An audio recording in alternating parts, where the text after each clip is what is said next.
ನಾವು ನೋಡ್ತಾ ಇರ್ತೀವಿ. ಆಸ್ ಎ ಲೇಡಿ ಆಗಿದ್ರು ಕೂಡ ಇವತ್ತು ನಾವು ನೋಡ್ತೀವಿ ಸ್ತ್ರೀಯರು ಎಲ್ಲದರಲ್ಲೂ ಕೂಡ ಇವತ್ತು ಮುಂದೆ ಇದ್ದಾರೆ. ಹಾಗೆ ಅದು ಡೈರೆಕ್ಟ್ ಸೆಲ್ಲಿಂಗ್ ಇಂಡಸ್ಟ್ರಿ ಅಂತ ಬಂದ್ರು ಕೂಡ ಇವತ್ತು ಸ್ತ್ರೀಯರದ್ದು ಸಿಂಹಪಾಲ್ ಅಂತ ಹೇಳ್ಬೋದು. ದೊಡ್ಡ ಮಟ್ಟದಲ್ಲಿ ಇವತ್ತು ಡೈರೆಕ್ಟ್ ಸೆಲ್ಲಿಂಗ್ ಇಂಡಸ್ಟ್ರಿಯಲ್ಲಿ ಸ್ತ್ರೀಯರು ಇವತ್ತು ಅಚೀವ್ಮೆಂಟ್ ಅನ್ನ ಮಾಡ್ತಿರೋದು ನಾವೆಲ್ಲ ನೋಡ್ತಾ ಇದ್ದೀವಿ. ಅದಕ್ಕೆ ಪೂರಕವಾಗಿ ಸೊ ಇವರು ಕೂಡ ಇದ್ದಾರೆ ಅಂತ ಹೇಳಲಿಕ್ಕೆ ತುಂಬಾನೇ ಖುಷಿ ಆಗುತ್ತೆ. ಹೆಸರು ಧನವಂತಿ, ಹೆಸರಲ್ಲೇ ಇದೆ, ಧನ ಇದೆ, ಇವರಿಗೆ ದುಡ್ಡಿದೆ. ಸೊ ಹೆಸರು ಧನವಂತಿ ತನ್ನ M.Com ಎಜುಕೇಶನ್ ಅನ್ನ ಮುಗಿಸಿದ ನಂತರ ಹಲವಾರು ವಿದ್ಯಾಸಂಸ್ಥೆಗಳಲ್ಲಿ ಕೆಲಸ ಮಾಡ್ತಾರೆ. ಆಸ್ ಎ ಪ್ರೊಫೆಷನಲ್ ಟೀಚರ್ ಆಗಿ ಇವತ್ತು ಹಲವಾರು ವರ್ಷಗಳ ಕಾಲ ಇವರು ಕೆಲಸ ಮಾಡಿದಂತ ಅನುಭವ ಇವರಿಗಿದೆ. ಅದರ ನಂತರ ಒಬ್ಬ ಡಾಕ್ಯುಮೆಂಟ್ ರೈಟರ್ ಆಗಿ ಕೂಡ ಸೊ ಕೆಲಸ ಮಾಡ್ತಾರೆ. ಅದರ ನಂತರ ಇವರಿಗೆ ಅಚಾನಕ್ಕಾಗಿ ಇ-ಬಯೋಟೋರಿಯಂ ಅನ್ನುವಂತ ಒಂದು ಅವಕಾಶ ಇವರಿಗೆ ಸಿಗುತ್ತೆ. ಅವಕಾಶವನ್ನು ಸಿಕ್ಕಿದವಾಗ ಅದನ್ನ ಸಮರ್ಪಕವಾಗಿ ಬಳಸಿಕೊಂಡು ಯಾವುದೇ ಒಂದು ಅವಕಾಶವನ್ನು ಪಡ್ಕೊಂಡ ನಂತರ ಅದನ್ನ ಪ್ರೂಫ್ ಮಾಡೋದು ನಮ್ಮ ಕೈಲಿರುತ್ತೆ. ಹಾಗಾಗಿ ಅದನ್ನ ಸಮರ್ಪಕವಾಗಿ ಬಳಸಿಕೊಂಡು ಇವತ್ತು ತನ್ನೆಲ್ಲ ಕೆಲಸವನ್ನು ಕೂಡ ಬದಿಗಿಟ್ಟು ಒಬ್ಬ ಫುಲ್ ಟೈಮ್ ನೆಟ್ವರ್ಕರ್ ಆಗಿ ಫುಲ್ ಟೈಮ್ ಪ್ರೊಫೆಷನಲ್ ಇವತ್ತು ಇ-ಬಯೋಟೋರಿಯಂನ ಒಬ್ಬ ಡಿಸ್ಟ್ರಿಬ್ಯೂಟರ್ ಆಗಿ ದೊಡ್ಡ ಮಟ್ಟದಲ್ಲಿ ಸಾಧನೆಯನ್ನ ಮಾಡ್ತಾ ಒಂದೊಂದೇ ಹಂತವನ್ನ ಇನ್ಸ್ಪೈರ್ಡ್ ಅಸೋಸಿಯೇಷನ್ ಒಂದೊಂದೇ ಹಂತವನ್ನ ಬೇಗ ಬೇಗ ಕ್ಲಿಯರ್ ಮಾಡಿಕೊಂಡು ಇವತ್ತು fastest brand new blue club achievement ಅನ್ನ ಕೂಡ ಕ್ಲಿಯರ್ ಮಾಡಿಕೊಂಡು ಫುಲ್ ಟೈಮ್ ಆಗಿ ಇ-ಬಯೋಟೋರಿಯಂ ಅನ್ನ ಮಾಡ್ತಾ ಅಪ್ಕಮಿಂಗ್ ಇಂಡಿಯಾ ಕ್ಲಬ್ ನತ್ತ ಹೋಗ್ತಾ ಇದ್ದಾರೆ ನಮ್ಮೆಲ್ಲರ ಪ್ರೀತಿಯ ಧನವಂತಿ ಮೇಡಮ್ ಫ್ರಮ್ ಬಜ್ಪೆ ಮಂಗಳೂರು. ಇವರು ನಮ್ಮ ಜೊತೆಗಿದ್ದಾರೆ. ನಿಮ್ಮೆಲ್ಲರ ಒಂದು ಡಿಜಿಟಲ್ ಚಪ್ಪಾಳೆ ಮುಖಾಂತರ ಧನವಂತಿ ಮೇಡಮ್ ನ ವೆಲ್ಕಮ್ ಮಾಡ್ಕೊಳ್ತಾ ಇದ್ದೀನಿ. Dhanavanti madam, most welcome. So ನಿಮ್ಮ ಒಂದು ಸ್ಫೂರ್ತಿಯ ಮಾತು, ಸೊ ನಿಮ್ಮ ಜರ್ನಿ ಕೇಳೋದಕ್ಕೆ ಇವತ್ತು ಸಾವಿರಾರು ಜನ ಈ ಒಂದು ಪ್ಲಾಟ್ಫಾರ್ಮ್ ಅಲ್ಲಿ ವೇಟ್ ಮಾಡ್ತಾ ಇದ್ದಾರೆ. ಈ ಒಂದು ಅದ್ಭುತವಾದಂತಹ ಪ್ಲಾಟ್ಫಾರ್ಮ್ಗೆ ನಿಮ್ಮನ್ನ ವೆಲ್ಕಮ್ ಮಾಡ್ಕೊಳ್ತಾ ಇದ್ದೀನಿ. ಸರ್ ನಮಸ್ತೆ. ನಮಸ್ತೆ ಮೇಡಮ್. ನಮಸ್ತೆ. ಕೇಳ್ತಾ ಇದ್ದೇನಾ? ಎಸ್ ಕೇಳ್ತಾ ಇದ್ದೆ ಮೇಡಮ್. ಬುದ್ಧಿವಂತರ ನಾಡದ ಮಂಗಳೂರಿಂದ ಬಜ್ಪೆಯ ಧನವಂತಿ ಮಾತಾಡೋದು.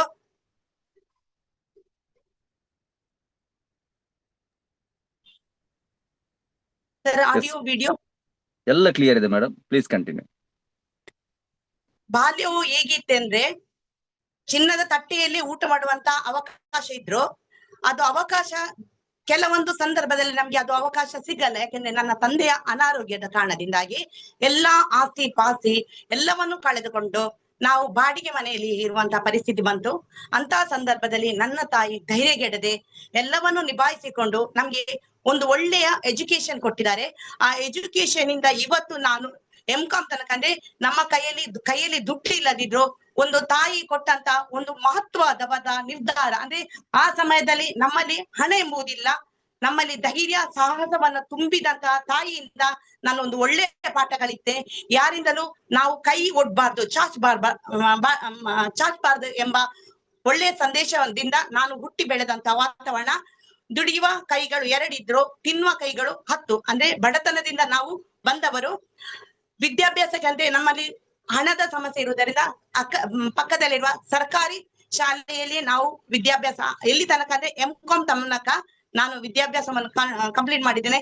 ಅದರ ಜೊತೆಗೆ ಕೆಲವು ಟೆಕ್ನಿಕಲ್ ಎಜುಕೇಶನ್ ಕೂಡ ನಾನು ಪಡೆದಿದ್ದೇನೆ. ನನ್ಗೆ ವಿದ್ಯಾಭ್ಯಾಸ ಕಷ್ಟ ಆಗುವಂತ ಸಂದರ್ಭದಲ್ಲಿ ಹಣಕಾಸಿನ ಸಮಸ್ಯೆ ಇರುವಂತ ಸಂದರ್ಭದಲ್ಲಿ ನಾನು ಟೀಚಿಂಗ್ ಪ್ರೊಫೆಷನ್ ಅನ್ನ ಆಯ್ಕೆ ಮಾಡಿದೆ. ಟೀಚಿಂಗ್ ಪ್ರೊಫೆಷನ್ ಎಷ್ಟು ನನ್ಗೆ ಇಷ್ಟ ಆಯ್ತು ಅಂದ್ರೆ ನಾನು ಕಲ್ತ ನಂತರ ನನ್ಗೆ ಡೈರೆಕ್ಟ್ ಆಗಿ ಅಲ್ಲಿಂದ ಆಫರ್ ಬಂತು.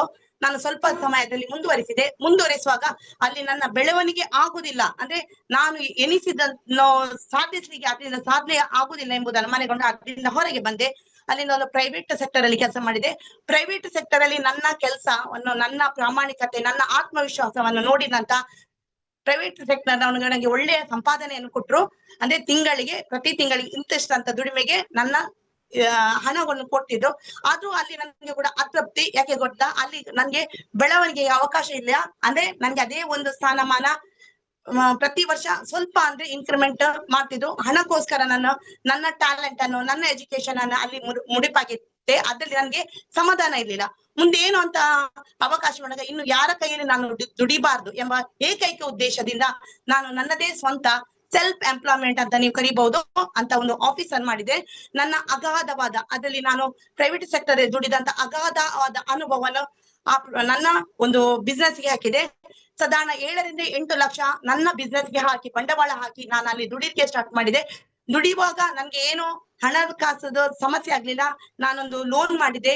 ಲೋನ್ ಕೂಡ ಆರಾಮದಲ್ಲಿ ಅಲ್ಲಿ ನಾನು ಪ್ರತಿ ತಿಂಗಳು ವಾಪಸ್ ಕೊಡ್ತಿದ್ದೆ. ಅಂದ್ರೆ ನಂಗೆ ಕೈ ತುಂಬಾ ಸಂಬಳ ಇತ್ತು. ಅಂತ ಸಂದರ್ಭದಲ್ಲಿ ನನ್ಗೆ ಮದುವೆ ಪ್ರಪೋಸಲ್ ಬಂತು. ಮದುವೆ ಪ್ರಪೋಸಲ್ ಬರುವಾಗ ವೈವಾಹಿಕ ಜೀವನದಲ್ಲಿ ಆದಂತ ಏರುಪೇರು, ಅಂದ್ರೆ ನನ್ನ ಅತ್ತೆಗೆ ಹುಷಾರಿರ್ಲಿಲ್ಲ, ಒಂದು ಕಡೆ ನನ್ಗೆ ಮಗುವಾಯ್ತು, ಒಂದು ಕಡೆ ನಂದು ಆಫೀಸ್, ಎಲ್ಲವನ್ನು ನನ್ಗೆ ನಿಭಾಯಿಸ್ಲಿಕ್ಕೆ ಕಷ್ಟ ಆಯ್ತು. ಅಂತ ಸಂದರ್ಭದಲ್ಲಿ ನನ್ನ ಬೆನ್ನೆಲುಬಾಗಿ ನಿಂತವರು ನನ್ನ ಅಣ್ಣ, ನೀನು ಆ ಕಡೆ ಇದು ಫೋಕಸ್ ಮಾಡು, ಎಲ್ಲವನ್ನು ನಿನ್ನಲ್ಲಿ ನಿಭಾಯಿಸ್ಲಿಕ್ಕೆ ಕಷ್ಟ ಆಗುತ್ತೆ, ನಾನು ನಿನ್ಗೆ ಸಾಥ್ ಕೊಡ್ತೀನಿ, ಆಫೀಸ್ ಅನ್ನು ನಾನು ಮೇಂಟೈನ್ ಮಾಡ್ತೇನೆ ಅಂತ ಹೇಳಿದಾಗ ನಂಗೆ ಆನೆ ಬಲೆ ಬಂದಾಯ್ತು. ಅಣ್ಣನಿಗೆ ಹೇಳಿದೆ, ಆಯ್ತು ನೀನು ಮುಂದುವರಿಸು.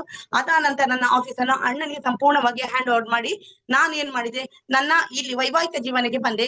ಅಲ್ಲಿ ಏನಾಯ್ತು, ನನ್ನ ಅತ್ತೆಗೆ ಹುಷಾರಿಲ್ಲ, ಕೈಯಲ್ಲಿ ಪುನಃ ಹಣದ ಸಮಸ್ಯೆ ಸ್ಟಾರ್ಟ್ ಆಯ್ತು.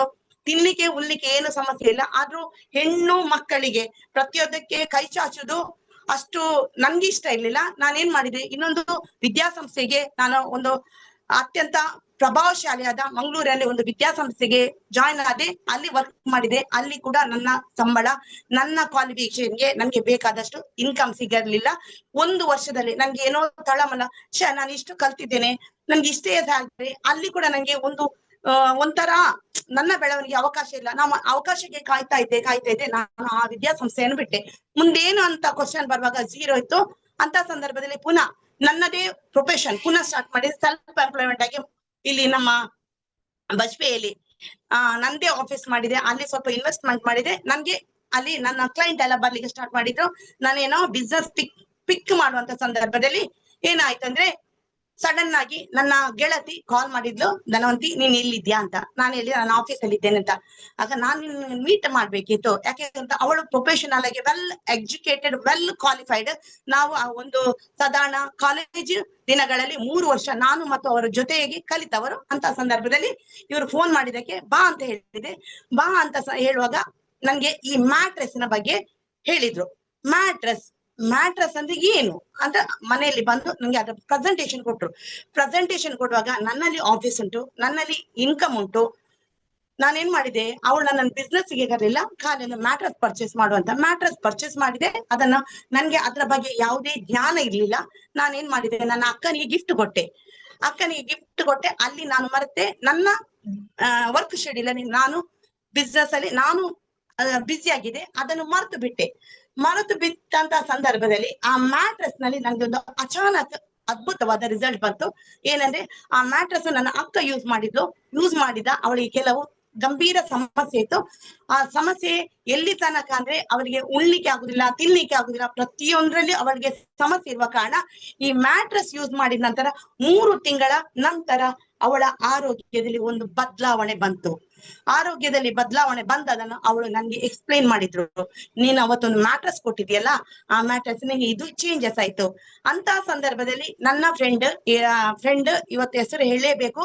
ನಾನು ಈ ಒಂದು ಅದ್ಭುತವಾದ ಅವಕಾಶ ಸಿಗ್ಲಿಕ್ಕೆ ಅವಳೇ ಕಾರಣ. ಯಾಕೆ ಗೊತ್ತಾ, ನಾನು ಅವಕಾಶದ ಹುಡುಕಾಟದಲ್ಲಿದ್ದೆ.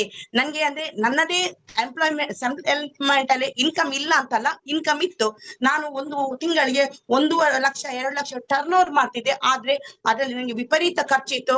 ಆಫೀಸ್ ಮೇಂಟೈನ್ ಮಾಡ್ಬೇಕು, ಬಾಡಿಗೆ ಕಟ್ಬೇಕು, ಅದ್ರ ಜೊತೆಗೆ ಕೆಲಸದವರಿಗೆ ಇನ್ಕಮ್ ಕೊಡ್ಬೇಕು, ಲೈಟ್ ಬಿಲ್ ಎಲ್ಲ ಕಟ್ಟಿ ನನ್ನ ಕೈಯಲ್ಲಿ ಹಣ ಇತ್ತು. ಅದು ರೊಟೇಷನ್ ಇದೆ ಹಣ ಹೊರತು ನನ್ಗೆ ಪರ್ಸನಲ್ ಆಗಿ ಅದು ಅಷ್ಟು ಖರ್ಚು ಮಾಡುವಂತ ಅವಕಾಶ ಅದ್ರಲ್ಲಿ ನಂಗೆ ಇರ್ಲಿಲ್ಲ. ಅದಕ್ಕಾಗಿ ನಾನೊಂದು ಇನ್ನೊಂದು ಅವಕಾಶ ಕಾಯ್ತಾ ಇದ್ದೆ. ಅಂತ ಸಂದರ್ಭದಲ್ಲಿ ಈ ಅವಕಾಶ ಸಿಕ್ಕಿತು. ಅವಕಾಶ ಸಿಕ್ಕುವಾಗ ನಾನು ನಿಜವಾಗ್ಲೂ ಹೇಳ್ಬೇಕಾದ್ರೆ ನಾನು ಅದನ್ನು ರಿಜೆಕ್ಟ್ ಮಾಡಿದೆ.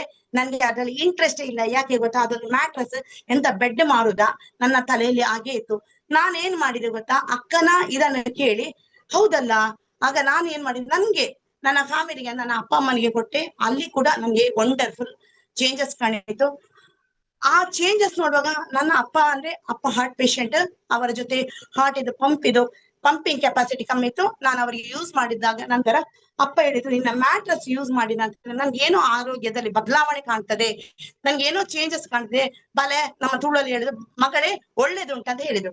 ಆಗ ಆ ಸಂದರ್ಭದಲ್ಲಿ ನನ್ನನ್ನು ಬೆನ್ನು ಬಿಡದ ಬೇತಾಳನಾಗಿ ಕಾಡಿದವರಂದ್ರೆ ಶೀತಲ್, ಕವಿತಾ ಮತ್ತು ಶರ್ಮಿಳಾ. ಅಂದ್ರೆ ಇದರಲ್ಲಿ ನನ್ನನ್ನು ಇನ್ವಾಲ್ವ್ ಮಾಡ್ಬೇಕಂತ ಅವರಿಗೆ ತುಂಬಾ ಆಸೆ ಇತ್ತು. ಯಾಕೆಂದ್ರೆ ಇದರಲ್ಲಿ ಅವಕಾಶ ಉಂಟು, ಅವಕಾಶದ ದೊಡ್ಡ ಹೆಬ್ಬಾಗಿಲು ಉಂಟಂತ ಅವರಿಗೆ ಗೊತ್ತಿತ್ತು, ನನ್ಗೆ ಗೊತ್ತಿರ್ಲಿಲ್ಲ. ಅಂದ್ರೆ MLM ಅಂದ್ರೆ ಮಲ್ಟಿ ಲೆವೆಲ್ ಮಾರ್ಕೆಟಿಂಗ್, ಅಥವಾ ಇನ್ನೊಂದ್ರೆ ಹೇಳುದಾದ್ರೆ ನಮ್ಮಲ್ಲಿ ಯಾವುದು ಚೈನ್ ಬಿಸ್ನೆಸ್ ಅಂತ ಹೇಳ್ತಾರೆ ಕೆಲವರು, ಅಥವಾ ಕೆಲವರು ಏನೇನೋ ಇದು ಹೇಳಿ ಅದ್ರ ಬಗ್ಗೆ ನನ್ನ ತಲೆಯಲ್ಲಿ ಒಂದು ನೆಗೆಟಿವಿಟಿ ಇತ್ತು. ಇವರು ಏನ್ ಮಾಡಿದ್ರು ಗೊತ್ತಾ, ನನ್ನನ್ನು ಹೇಗೆ ನನ್ನನ್ನು ಈ ಬಿಸ್ನೆಸ್ಗೆ ತಂದ್ರೆ ನನ್ನನ್ನು ಫಸ್ಟ್ ಗೆ 7:30 ಗಂಟೆದು ಒಂದು ಸಾಧಾರಣ 21 ದಿನದ ವ್ರತ ಅಂತ ಹೇಳ್ತೇನೆ, ಆ ರೀತಿ ನನ್ನನ್ನು ಫಾಲೋ ಮಾಡಿದ್ದು. ಬೆಳಿಗ್ಗೆದು 7:30 ಝೂಮಿಗೆ ಕೂತ್ಕೊಳ್ಳಿಸಿದ್ರು. ಝೂಮಿಗೆ ಕುತ್ಕೊಳ್ಳೋಗ ಒಂದೊಂದು ಸತ್ಯ ಹೇಳ್ತೀನಿ. ಇವತ್ತು ಒಂದು ನಮ್ದು ಬ್ಯಾಂಗ್ಳೂರಿಂದ ಗಜಾನನ್ ಸರ್ ಒಂದು ಅದ್ಭುತವಾದ ಪ್ರಾಡಕ್ಟ್ ನಾಲೆಜ್ ಕೊಟ್ಟಿದ್ರು. ಅಂದ್ರೆ ಆ ಪ್ರಾಡಕ್ಟ್ ನಾಲೆಜ್ ಕೊಟ್ಟು ನನ್ಗೆ ಒಂದು ಇನ್ಸ್ಪೈರೇಷನ್ ಆಯ್ತು. ಏನಂದ್ರೆ ಏನಾಗಿರ್ಬೇಕು ಅಂತ ನಾನು ಅವಳಲ್ಲಿ ನನ್ನ ಗೆಳತಿಯಲ್ಲಿ ಡಿಸ್ಕಸ್ ಮಾಡುವಾಗ, ನೋಡು ಇದು ದೊಡ್ಡ ಸಾಗರ, ನಿಂಗೆ ನಾವು ಏನ್ ಗೊತ್ತಾ, ಲೋಟ ಸಮುದ್ರದ ನೀರನ್ನು ನಾನು ನಿಮ್ಮ ಮುಂದೆ ತಂದು ಇಟ್ಟಿದ್ದೇನೆ, ನಿಂಗೆ ಅದು ಸಮುದ್ರದ ನೀರಂತ ಗೊತ್ತಾಗ್ಬೇಕಾದ್ರೆ ನೀನು ಸಮುದ್ರವನ್ನೇ ನೋಡ್ಲೇಬೇಕು. ಹಾಗಾದ್ರೆ ಸಮುದ್ರ ಎಲ್ಲಿಂಟು? ಸಮುದ್ರ ಇರೋದು ಬೊಂಬಾಯಿಯ ಮೀರಾ ರೋಡ್ ಅಲ್ಲಿ ಅಂತ ಹೇಳಿದ್ರು. ನಾನು ಏನ್ ಮಾಡಿದ್ದೆ, ನನ್ಗೆ ಹಣದ್ದು ಏನೋ ಕೊರತೆ ಇರ್ಲಿಲ್ಲ. ನನ್ನನ್ನು ಒಂದು ಟೂರ್ನಾಗಿ ನಾವು ಹೋಗುವ ಅಂತ ನಾವು ಬ್ಯಾಚಿನಾಗಿ ಹೋದೇವೆ. ಒಂದು ಸಾಧಾರಣ ನನಗೆ ನೆನಪಿರುವ ಪ್ರಕಾರ ಒಂದು 10ರಿಂದ 20 ಮಂದಿ ನಾವು ಒಟ್ಟಾಗಿ ನಾವು ಇಲ್ಲಿಂದ ಮುಂಬೈಗೆ ಪ್ರಯಾಣ ಮಾಡಿದ್ದೇವೆ. ಮೀರಾ ನೋಡುವಾಗ ನಾನು ಏನು ತಿಳ್ಕೊಂಡಿದ್ದೆ, ನಾನು ಮ್ಯಾಟ್ರೆಸ್ ಬೆಡ್ ಏನು ತಿಳ್ಕೊಂಡಿದ್ದೆ ಅದು ರಿವರ್ಸ್ ಆಯ್ತು. ಏನಾಯ್ತು ಅಂದ್ರೆ, ಅಲ್ಲಿಯ ಒಂದು ವಾತಾವರಣ, ಅಲ್ಲಿಯ ಒಂದು ಫ್ಯಾಕ್ಟ್ರಿ, ಅಲ್ಲಿಯ ಒಂದು ಕಾರ್ಪೊರೇಟ್ ಆಫೀಸ್ ಅನ್ನು ನೋಡಿ ನನ್ಗೆ ಮೈ ಚುಮ್ಮನಿಸಿತು. 47ನೇ ಮಹಡಿಯಲ್ಲಿ ನನ್ಗೆ ಈ ಬಯೋಟೋರಿಯಂನ ಆಫೀಸ್ ಅಂದ್ರೆ ಹೇಗೆ ಅಂದ್ರೆ, ಅಂಬಾನಿಯವರು, ರಿಲಯನ್ಸ್ನವರು, ದೊಡ್ಡ ದೊಡ್ಡ ಕಾರ್ಪೊರೇಟ್ ಇಂಡಸ್ಟ್ರಿಯವರು ಇರುವಂತ ಆಫೀಸ್ ಅನ್ನು ನೋಡಿ, ಅದು ದಾದರ್ನ 900 ಸ್ಕ್ವೇರ್ ಫೀಟ್ 42ನೇ ಮಹಡಿಯಲ್ಲಿ, ಅಲ್ಲಿ ಎಲ್ಲವನ್ನು ನನ್ಗೆ ಒಂದು ಆ ಕ್ಷಣದಲ್ಲಿ ನಾನು ಎಂತ ಅದ್ಭುತವಾದ ಕಂಪನಿಯ ಪ್ರಾಡಕ್ಟ್ ನಾನು ಯೂಸ್ ಮಾಡ್ತಿದ್ದೇನೆ, ಇದು ಇಷ್ಟು ದೊಡ್ಡ ಉಂಟಂತ ನನ್ಗೆ ಅದರ ಆಳ ಅರಿವಾಯ್ತು. ನಾನು ಮುಂಬೈ ಅಂದ ಬಂದ್ಮೇಲೆ ನಾನು ಅವತ್ತು ನಿದ್ದೆಯೇ ಮಾಡ್ಲಿಲ್ಲ. ನಾನು ಇಷ್ಟು ದಿನ ಸಾಧಾರಣ 6 ತಿಂಗಳಾಗಿದೆ ನಾನು ಇದು ಮ್ಯಾಟರ್ಸ್ ಬಗ್ಗೆ ಇದು ಮಾಡಿ, ನನ್ಗೆ ನಿದ್ದೆ ಬರ್ಲಿಲ್ಲ. ಅಂದ್ರೆ ಇದ್ರಲ್ಲಿ ಇಷ್ಟು ದೊಡ್ಡ ಅವಕಾಶ ಉಂಟು, ನನ್ನ ಬಿಸ್ನೆಸ್ ನನ್ನದೇ ದೊಡ್ಡ ಅಂತ ನನ್ನ ತಲೆಯಲ್ಲಿತ್ತು. ಈ ಅವಕಾಶವನ್ನು ಹೇಗೆ ಯುಟಿಲೈಸ್ ಮಾಡಿದ್ರೆ ನನ್ಗೆ ಇನ್ನೊಂದು ಚೇಂಜಸ್ ಅಂದ್ರೆ, ಮಣಿಪಾಲ್ ಅಲ್ಲಿಂದು ಟ್ರೈನಿಂಗ್ ಪ್ರೋಗ್ರಾಮ್ ಇತ್ತು. ಆ ಟ್ರೈನಿಂಗ್ ಪ್ರೋಗ್ರಾಮ್ ನನಗೆ ಕರೆದುಕೊಂಡುವಾಗ ನನ್ನ ಕೈಯಿಂದ 750 ರೂಪಾಯಿ ಪಡೆದುಕೊಂಡಿದ್ರು. ಆಗ ನನ್ನ ಮನಸ್ಸಿನಲ್ಲಿ ಹೇಗೆ ಬೈತಿದೆ ಅಂದ್ರೆ, ಮಕ್ಕಳೇ ದಾಲ ಬೆಲೆಜಿ ಕಾಸು, ಇವರಿಗೆ ಏನು ಕೆಲಸ ಇಲ್ಲ, ಇವರಿಗೆ ದುಡ್ಡು ಮಾಡ್ಲಿಕ್ಕೆ ನಮ್ಮದೇ ಬೇಕಾ ಮಾರ್ರೆ, ನಮ್ಮದೊಂದು ಟ್ರೈನಿಗೆ ಅಂತ. ಬಟ್ ನಾನು ಅದ್ರ ಒಳಗೆ ಹೋದ್ಮೇಲೆ ಅದು 750 ಕೊಟ್ಟದಲ್ಲ, ನಾನು 7 ಕೋಟಿ ಮಾಡ್ಲಿಕ್ಕೆ ಅದು ಒಂದು ಟ್ರೈನಿಂಗ್.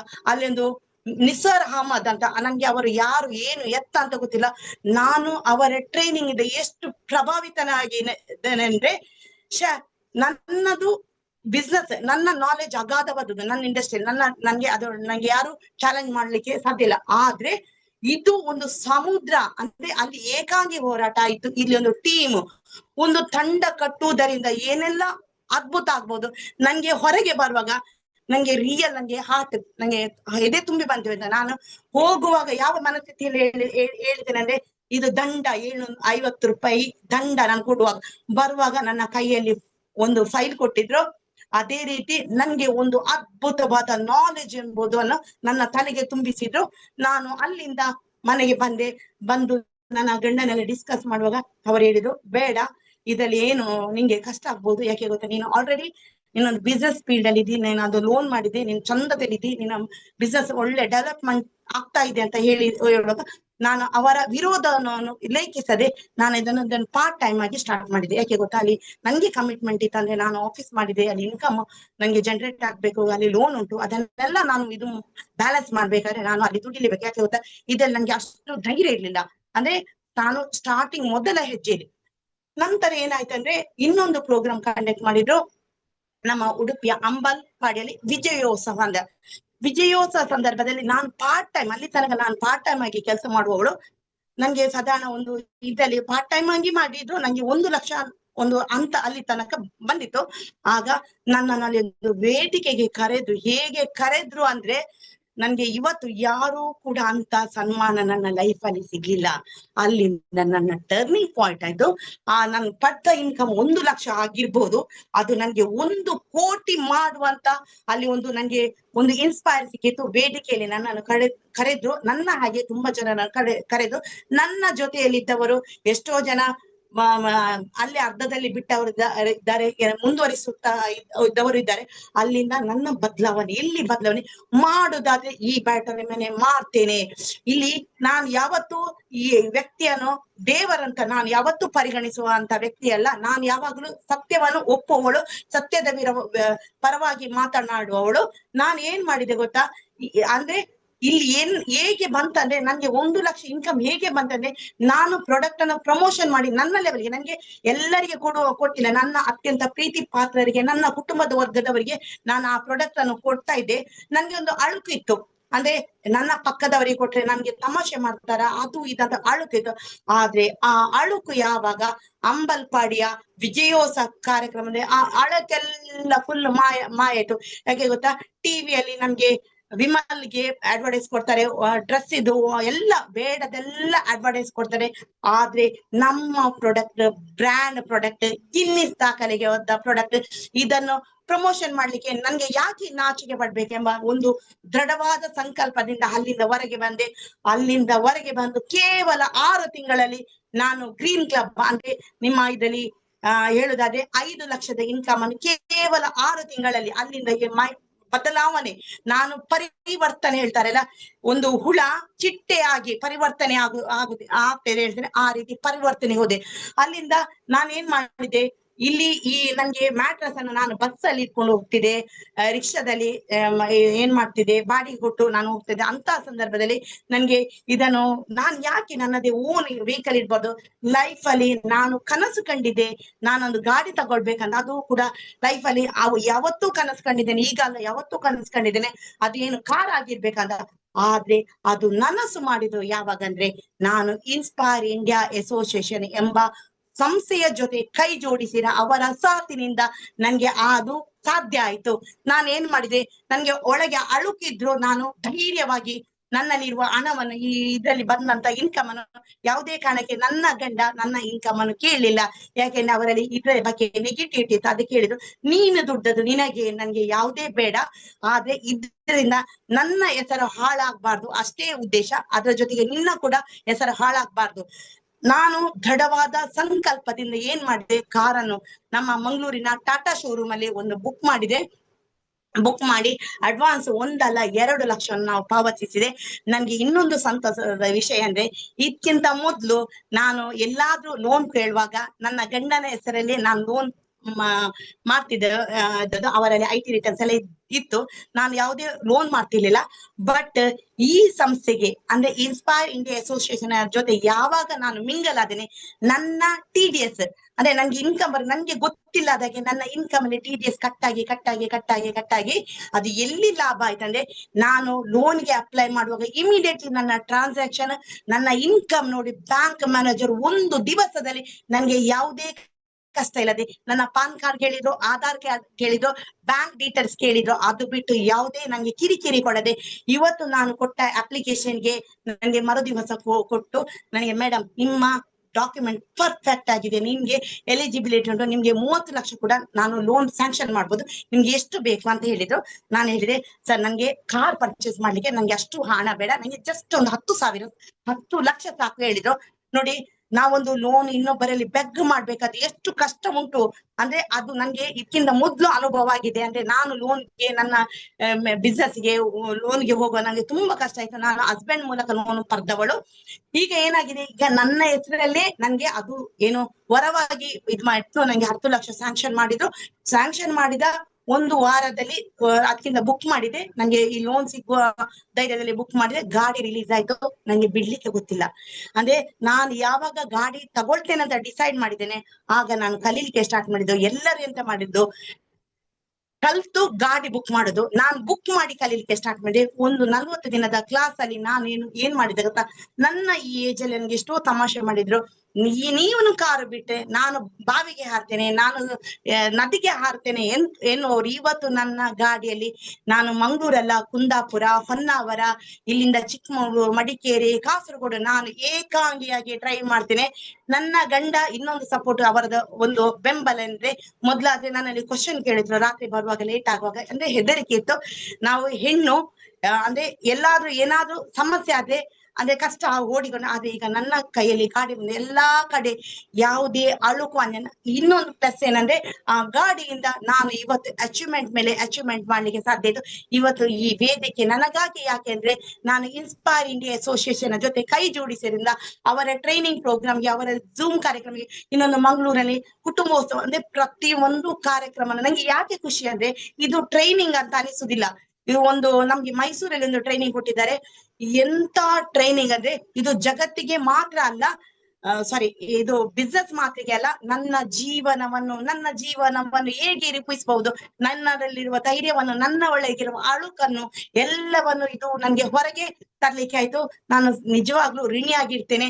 ನನ್ನನ್ನು ಇದಕ್ಕೆ ದೂಡಿದವರು ನನ್ನ ಜೊತೆ ಇಲ್ಲದಿದ್ರು, ಆದ್ರೆ ಅವರನ್ನು ನಾನು ಇವತ್ತು ನೆನೆಸಲೇಬೇಕು. ಶರ್ಮಿಳಾ ಉಜ್ಜೋಡಿ ಅಂತ, ಅವರ ಸಹಕಾರದಿಂದ ಇನ್ನೊಬ್ರು ಬೆನ್ನೆಲುಬಾಗಿ ಇಟ್ಟವರು. ನನಗೆ ಎಲ್ಲರ ಹೆಸರು ಹೇಳಿಕೆ ದಯವಿಟ್ಟು ಕ್ಷಮೆ ಇರ್ಲಿ, ಯಾಕೆಂದ್ರೆ ಸಮಯ ಅಭಾವ ಇರುತ್ತೆ, ಎಲ್ಲರ ಹೆಸರು ಹೇಳುವುದಿಲ್ಲ. ಆದ್ರೆ ನನ್ನ ಜೊತೆ ನನ್ನ ಸಾಥಿಯಾಗಿ ಶೀತಲ್, ಕವಿತಾ ನನ್ನ ಸಾಥಿಯಾಗಿರ್ತಾರೆ. ಅದರ ಜೊತೆಗೆ ತುಂಬಾ ಲೀಡರ್ಸ್ ಇದ್ದಾರೆ. ಮುಖ್ಯವಾಗಿ ನಾನು ಯಶೋಧರ್ ಜೈನ್ ಸರ್ಗೆ ಆಗ್ಲಿ, ನಿಸರ್ ಸರ್ ಆಗ್ಲಿ, ದಿನಕರ್ ಸರ್ ಆಗ್ಲಿ, ನಿಮ್ಮ ಅದ್ಭುತವಾದ ನೀವೊಂದು ಸಣ್ಣ, ನಾನು ಝೂಮಿಗೆ ಸ್ಟಾರ್ಟಿಂಗ್ ಇರುವಾಗ ನನ್ನ ಪ್ರಕಾರ 100ರ ಒಳಗಿದ್ರು.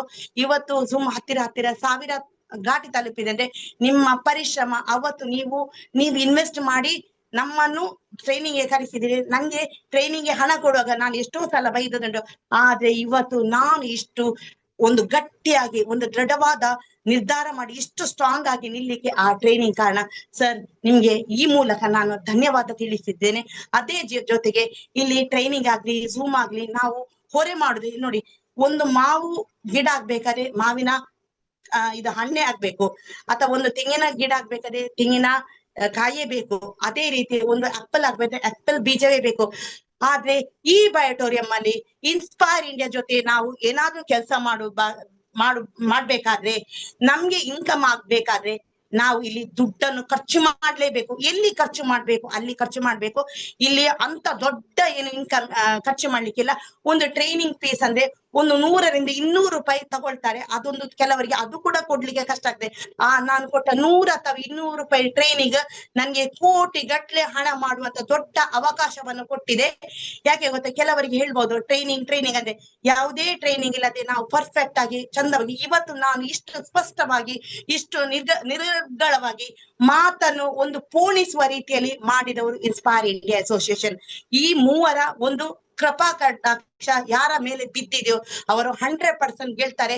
ನನ್ಗೆ ಇಲ್ಲಿ ನನ್ನ ಸಾಧನೆ ಇರ್ಬೋದು, ನನ್ನ ಇಲ್ಲಿ ಪ್ರಯತ್ನ ಇರ್ಬೋದು, ಆದ್ರೆ ಆ ಪ್ರಯತ್ನದ ಜೊತೆ ಒಂದು ಬೆಳಿಗ್ಗೆ 7:30 ಝೂಮ್ ನನ್ಗೆ ಕನೆಕ್ಟ್ ಆಗಿದೆ, BTP ಕನೆಕ್ಟ್ ಆಗಿದೆ, ಕುಟುಂಬೋತ್ಸವ ಅಂತ ಮಂಗಳೂರಲ್ಲಿ ಮಾಡಿದೆ ಅದು ಕನೆಕ್ಟ್ ಆಗಿದೆ, ವಿಜಯೋತ್ಸವ ಅಂತ ಕನೆಕ್ಟ್ ಆಗಿದೆ, ಬ್ಯಾಂಗ್ಳೂರಲ್ಲಿ ನಮ್ಗೆ ಈ ಉಡಾನ್ ಕಾರ್ಯಕ್ರಮ ಮಾಡಿದ್ದಾರೆ. ಈಗ ನಾಳ್ದು 2,000 ಜನರ ಒಂದು ಕ್ರೌಡ್ ಅಲ್ಲಿ, ಅಂದ್ರೆ ಅದ್ರ ಹಿಂದೆ ಎಷ್ಟು ಪರಿಶ್ರಮ ಉಂಟಂತ ಮಾಡಿದವರಿಗೆ ಗೊತ್ತು. ಯಾಕೆ ಗೊತ್ತಾ, ನಂಗೆ ಒಂದು 50-100 ಜನರನ್ನು ನನ್ಗೆ ಸೇರ್ಲಿಕ್ಕೆ ಎಷ್ಟು ಕಷ್ಟ ಅಂತೆ. ಆದ್ರೆ 2,000 ಜನರನ್ನು ಒಂದು ಗ್ಯಾದರಿಂಗ್ ಮಾಡಿ ನಮ್ಮ ಮಂಗಳೂರಲ್ಲಿ, ಬುದ್ಧಿವಂತರ ನಾಡಾದ ಮಂಗಳೂರಲ್ಲಿ ನೀವೆಲ್ಲರೂ, ಎಲ್ಲಾ ಕರ್ನಾಟಕ ಅಥವಾ ಕರ್ನಾಟಕ ಬಿಟ್ಟು ಹೊರ ರಾಜ್ಯದಲ್ಲಿ ಅವರಿದ್ರು, ನಮ್ಮದು ಅಡ್ಯಾರ್ ಗಾರ್ಡನಲ್ಲಿ ಎಲ್ಲ ನಾಳ್ದು ಬರುವಂತ ಕಾರ್ಯಕ್ರಮಕ್ಕೆ ನೀವು ಭಾಗವಹಿಸಿದ್ರೆ ಧನವಂತಿಗೆ ಏನು ಸಾಧನೆ ಮಾಡ್ಲಿಕ್ಕೆ ಸಾಧ್ಯ ಆಯ್ತು ಅದು ನಿಮ್ಮಿಂದಲೂ ಕೂಡ ಸಾಧ್ಯ ಆಗ್ತದೆ. ನಮ್ಮಲ್ಲಿರುವ ಅಳುಕು ಹೊರಗೆ ಆಗ್ತದೆ. ನಮ್ಮನ್ನು ಒಂದು ಸೆಲೆಬ್ರಿಟಿಯಾಗಿ ಪರಿಗಣಿಸ್ತಾರೆ. ನಮ್ಮಲ್ಲಿರುವ ಶಕ್ತಿಯನ್ನು ತೋರಿಸ್ತಾರೆ. ನಮ್ಮಲ್ಲಿ ಏನು ಇಲ್ಲ ಅದನ್ನು, ನಮ್ಮಲ್ಲಿರುವ ಒಳಗಿರುವ ಎಲ್ಲವನ್ನು ಅಳುಕನ್ನು ನೋಡಿ, ನಾಚಿಕೆ ಪಾಚಿಗೆ ಆಚಿಗೆ ಅಂತ ಹೇಳಿದ್ದಾರೆ ನಮ್ಮ ಯಶೋಧರ್ ಜೈನ್. ಅಂದ್ರೆ ಈ ಪ್ರಾಡಕ್ಟ್ ಅನ್ನು ಕೊಡುವಾಗ ನಮ್ಗೆ ನಾಚಿಗೆ ಅಳುಕಾಯ್ತು. ಆದ್ರೆ ಇದು ಗಿನ್ನಿಸ್ ದಾಖಲೆಗೆ ಆದಂತ ಒಳಪಟ್ಟಂತ ಪ್ರಾಡಕ್ಟ್. ಇದ್ರ ಅಮೌಂಟ್ ನೋಡಿ 25,900 ಒಂದು ದೊಡ್ಡ ಅಮೌಂಟ್. ಅಂತ ಪ್ರಾಡಕ್ಟ್ ಅನ್ನು ನಾವು ಇವತ್ತು ಮಾರ್ಕೆಟ್ ಮಾಡ್ಲಿಕ್ಕೆ ಹೆಮ್ಮೆ ಪಡ್ತೀನಿ. ಇವತ್ತು ನಾನು ಬಸ್ ಪೇಲಿ ನಾನು ಫೇಮಸ್ ಆಗ್ಲಿಕ್ಕೆ ನಂದು ಈ ಪ್ಯಾಟರ್ನ್ ಪ್ರಾಡಕ್ಟ್ ಆಗಿರ್ಬೋದು. ಆದ್ರೆ ನನ್ಗೆ ಗುರಿ ಇತ್ತು, ಆದ್ರೆ ಗುರು ಇರ್ಲಿಲ್ಲ. ಇವತ್ತು ನನ್ಗೆ ಗುರುವಾಗಿ ಇನ್ಸ್ಪೈರ್ ಇಂಡಿಯಾ ಅಸೋಸಿಯೇಷನ್ ಇದೆ. ನಿಮ್ಮ ಸಾಥಿನಿಂದ ನನ್ಗೆ ಈ ಸಾಧನೆ ಸಾಧ್ಯ ಆಯ್ತು. ನಾನು ಪ್ರತಿಯೊಬ್ಬರಿಗೆ ಇಲ್ಲಿ ಕಳಕಳಿಯ ಕೇಳಿದರೆ ಎಲ್ಲವೂ ಎಂತ ಗೊತ್ತಾ, ನಮ್ಮಲ್ಲಿ ಸಾಧ್ಯ ಇಲ್ಲ, ಒಗ್ಗಟ್ಟಿನಲ್ಲಿ ಬಲವಿದೆ. ಒಂದು ಇಡಿಸುಡಿಯಲ್ಲಿ ಇಡಿಸುಡಿಯಲ್ಲಿ ಅಂದ್ರೆ ಒಂದು ಇದರಲ್ಲಿ ಗುಡಿಸ್ಲಿಕ್ಕೆ ಆಗುದು, ಅದು ಒಗ್ಗಟ್ಟಾಗಿ ಎಲ್ಲ ಸೇರಿದೆ. ಅದೇ ರೀತಿ ನಾವು ಇಲ್ಲಿ ಸಂಸ್ಥೆಯ ಜೊತೆ ನಾವು ಕೈ ಜೋಡಿಸಿದೆ ಅಂದ್ರೆ ಯಾರು ಕೂಡ ನಾವು ಹಣ ಮಾಡ್ಬೇಕಂತ ಯಾರು ಬಯಸುದಿಲ್ಲ. ನಮ್ಮ ಪಕ್ಕದವರಿಗೆ ನಾವು ಒಂದು ಉದ್ಧಾರ ಆದ್ರೆ ಹೊಟ್ಟೆಗೆ ಜಲಸ್ ಇರ್ತದೆ. ಆದ್ರೆ ನಮ್ಮ ಇನ್ಸ್ಪೈರ್ ಇಂಡಿಯಾ ಅಸೋಸಿಯೇಷನ್ ನಾಯಕರಿಗೆ ನಾನು ದುಡ್ಡು ಮಾಡಿದ್ರೆ ಅವರಿಗೆ ಖುಷಿ ಪಡ್ತಾರೆ, ನಾನು ಸಾಧನೆ ಮಾಡಿದ್ರೆ ಅವರು ಖುಷಿ ಪಡ್ತಾರೆ, ನಾನು ಕಾರು ತಕೊಂಡ್ರೆ ಅವರು ಕಾರ್ ತಕೊಂಡಾಗೆ ಹೆಮ್ಮೆ ಪಡ್ತಾರೆ. ನನ್ಗೆ ಸಾಥ್ ಕೊಟ್ಟಂತ ಪ್ರತಿಯೊಬ್ಬರಿಗೆ ನಾನು ಹೆಸರು ಹೇಳಿಕೆ ನಂಗೆ ಸಾಧ್ಯ ಇಲ್ಲ, ದಯವಿಟ್ಟು ಕ್ಷಮಿಸಿ. ಬುದ್ಧಿವಂತರ ನಾಡಾದ ಮಂಗಳೂರಿನ ಧನವಂತಿ. ಈಗ ಓವರ್ ಟು ಪ್ರವೀಣ್ ಸರ್. ಧನ್ಯವಾದ. Thank you. Yes madam, thank you so much. ನಿಮ್ಮ ಎಕ್ಸೈಟ್ಮೆಂಟ್ ನಮಗೆ ಗೊತ್ತಾಗುತ್ತೆ. So really wonderful journey, wonderful experience. ನನಗನ್ಸುತ್ತೆ ನಿಮ್ಮ ಈ ಒಂದು ಎಕ್ಸ್ಪೀರಿಯನ್ಸ್ ಅನ್ನ, ಈ ಜರ್ನಿಯನ್ನ ಕೇಳ್ಕೊಂಡು ಹಲವಾರು ಇವತ್ತು ಮಹಿಳೆಯರಿಗೆ ಇವತ್ತು ಸ್ಫೂರ್ತಿಯಾಗಿದ್ದೀರಿ ಅನ್ಸುತ್ತೆ. ಸೊ ನಿಜವಾಗ್ಲೂ ನಿಮ್ಮ ಜರ್ನಿಗೆ ಸಾಥ್ ಕೊಟ್ಟಂತ ಎಲ್ಲರಿಗೂ ಕೂಡ ಮತ್ತೊಮ್ಮೆ ನಮ್ಮ ಪರವಾಗಿ ಕೂಡ ಇವತ್ತು ಥ್ಯಾಂಕ್ ಯು ಸೋ ಮಚ್ ಅಂತ ಹೇಳ್ತೀವಿ. ನಿಮ್ಗೆ ಅವಕಾಶ ಕೊಟ್ಟು ಕರ್ಕೊಂಡು ಬಂದವರಿಗೆ, ಹಾಗೆ ನಿಮ್ಮ ತಾಯಿ, ಸೊ ಅವ್ರಿಗೆ ಕೂಡ ನಾವು ಥ್ಯಾಂಕ್ಸ್ ಅಂತ ಹೇಳಲೇಬೇಕು. ಯಾಕಂತ ಕೇಳಿದ್ರೆ ಈ ಸಂದರ್ಭದಲ್ಲಿ ಒಂದು ಮಾತಿದೆ, ಜನನಿ ಜನ್ಮಭೂಮಿಯಶ್ಚ ಸ್ವರ್ಗಾದಪಿ ಗರಿಯಸಿ ಅಂತೇಳಿ. ಅಂದ್ರೆ ಹೆತ್ತ ತಾಯಿ ಮತ್ತೆ ಹುಟ್ಟಿದಂತ ಊರು ನಮ್ಗೆ ಆ ಸ್ವರ್ಗಕ್ಕಿಂತ ಮಿಗಿಲು ಅಂತ ಹೇಳ್ತಾರೆ. ಹಾಗೆ ನಿಮ್ಮ ತಾಯಿಯ ಶ್ರಮ ಪರಿಶ್ರಮ ಇದೆಲ್ಲವನ್ನ ಒಟ್ಟುಗೂಡಿಸಿ ಇವತ್ತು ಇಂತ ಒಂದು ಪ್ರಾಡಕ್ಟ್ ನಮ್ಗೆ ಸಿಕ್ಕಿದೆ, ಧನವಂತಿ ಅನ್ನುವಂತ ಒಂದು ಪ್ರಾಡಕ್ಟ್ ಅಂತ ಹೇಳಿದ್ರೆ ಖಂಡಿತವಾಗ್ಲೂ ತಪ್ಪಾಗ್ಲಿಕ್ಕಿಲ್ಲ. Thank you so much for your wonderful journey. Wish all the success. ಮುಂದಿನ ಹಂತ ಆದಷ್ಟು ಬೇಗ ತಲುಪಿ ಅಂತ ಹೇಳಿ ನಿಮಗೆ ವಿಶ್ ಮಾಡ್ತಾ, ಎಸ್, ಇನ್ನೊಬ್ಬ ಗ್ರೇಟೆಸ್ಟ್ ಪರ್ಸನಾಲಿಟಿ ನಮ್ ಜೊತೆಗಿದ್ದಾರೆ. ತುಂಬಾನೇ ಖುಷಿ ಆಗುತ್ತೆ ಇವ್ರನ್ನ